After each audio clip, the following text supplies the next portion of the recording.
Un petit peu, mais...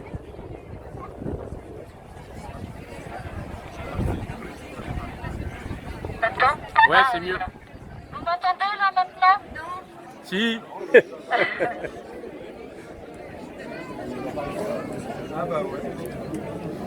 Bonjour à tous. J'espère que vous pouvez m'entendre.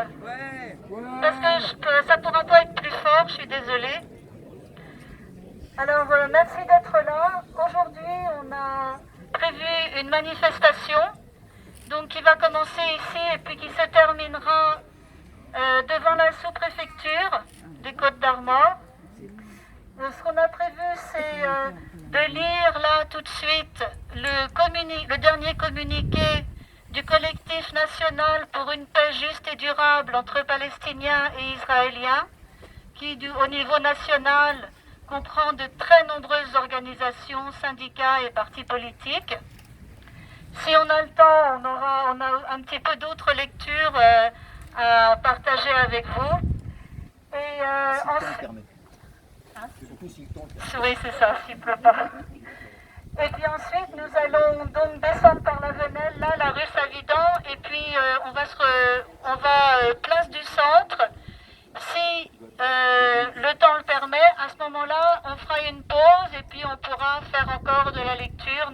Et notamment, on a un texte qu'on aimerait partager avec vous d'un journaliste israélien francophone, Michel Warshawski, qui parle de la situation en Israël et en Palestine.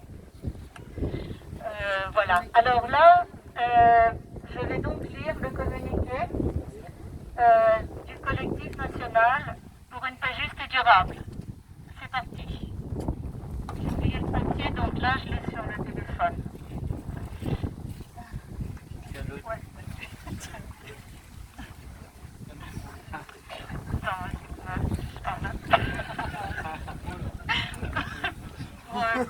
C'est tout le monde. Voilà. Halte au massacre à Gaza. La France doit exiger un cessez-le-feu immédiat. L'armée israélienne soumet la bande de Gaza à des bombardements d'une violence inouïe et à un blocus total qui prive la population d'eau, de nourriture, de médicaments. Les hôpitaux, lorsqu'ils fonctionnent, opèrent aujourd'hui sans anesthésique. En Cisjordanie occupée, la population palestinienne est soumise à la violence redoublée de l'armée et des colons, ainsi qu'à un bouclage du territoire. Nous demandons un cessez-le-feu immédiat à Gaza, la fin des bombardements, des offensives terrestres et des déplacements forcés de population, ainsi que la levée immédiate du blocus. Nous exigeons que la France s'engage activement dans ce sens. Nous rendons hommage à l'ensemble des populations civiles, palestiniennes et israéliennes, victimes de crimes de guerre. Chaque vie compte.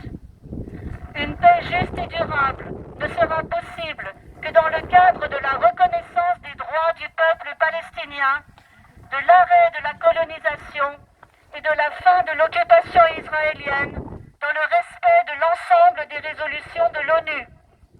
Cessez-le-feu immédiat, arrêt des bombardements et des déplacements forcés de la population, levée immédiate du blocus, protection du peuple palestinien à Gaza et en Cisjordanie.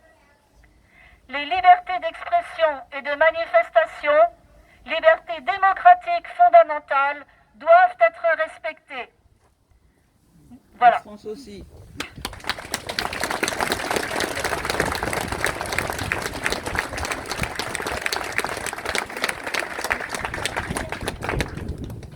Alors, on a effectivement, comme dit Claire, on a pensé faire quelques haltes au cours du parcours pour faire un peu de lecture. Vu le temps qui se prépare, on va bien voir ce qu'on fait. Éventuellement, parce que Claire a parlé de Michel Warshawski, on peut commencer par faire une petite lecture. Et après, hop. Ouais. Voilà, l'idée c'était d'avoir quelques témoignages d'horizons divers et particulièrement intéressants. Là, en l'occurrence, il s'agit d'un écrivain journaliste israélien qu'on a eu le plaisir d'accueillir à la FPS il y a quelques années, en 2015. Voilà. Donc, petit extrait. À savoir que Michel Warshawski est israélien, il est aussi le fils d'un grand rabbin de la synagogue de Strasbourg.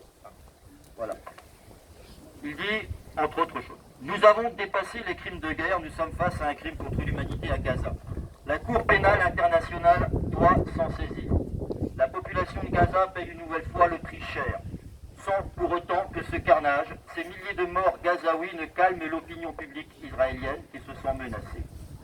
Je suis très inquiet devant la folie de notre gouvernement d'extrême droite, sur lequel les pressions internationales et les discours pour calmer le jeu accrochent très peu.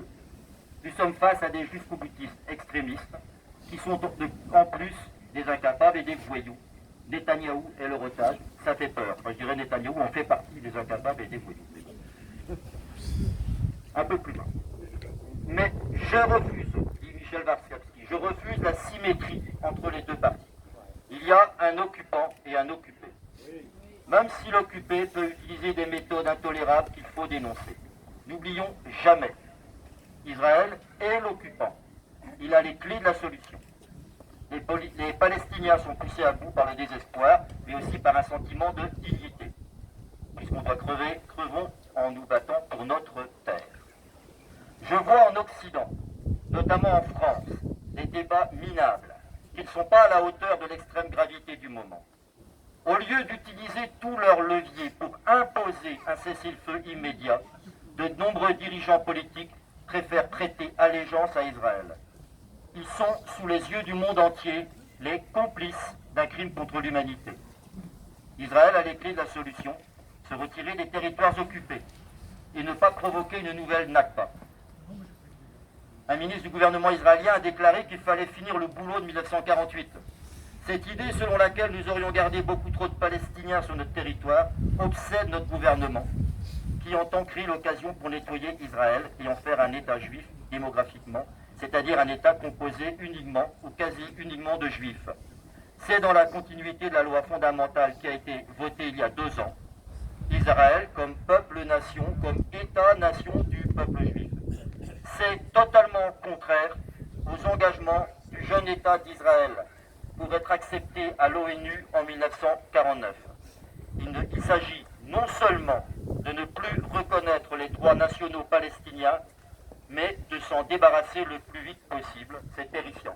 Voilà. Donc ces paroles, elles ont tout leur sens quand on sait que c'est un Israélien qui parle. Et voilà. On va donc former un cortège. On a quelques slogans qu'on va vous donner au mégaphone si vous entendez, si vous avez envie de reprendre. Je pense que vous serez d'accord avec les slogans. Oui. Voilà, ah oui, Claire me demande de préciser qu'en général, alors on a un site qu'on essaie d'alimenter, il y a beaucoup de choses qui circulent, beaucoup de textes, donc on n'a pas forcément, mais on essaie d'en mettre régulièrement, qui donnent des points de vue, des informations, voilà, le site, on le trouve assez facilement, c'est Palestine Solidarité, Trégor, MD. Voilà. Donc on va descendre par là. Donc le parcours c'est la rue Savidan, les rues piétonnes et la sous-préfecture pour déposer une lettre au président de la République. On va suivre le drapeau palestinien.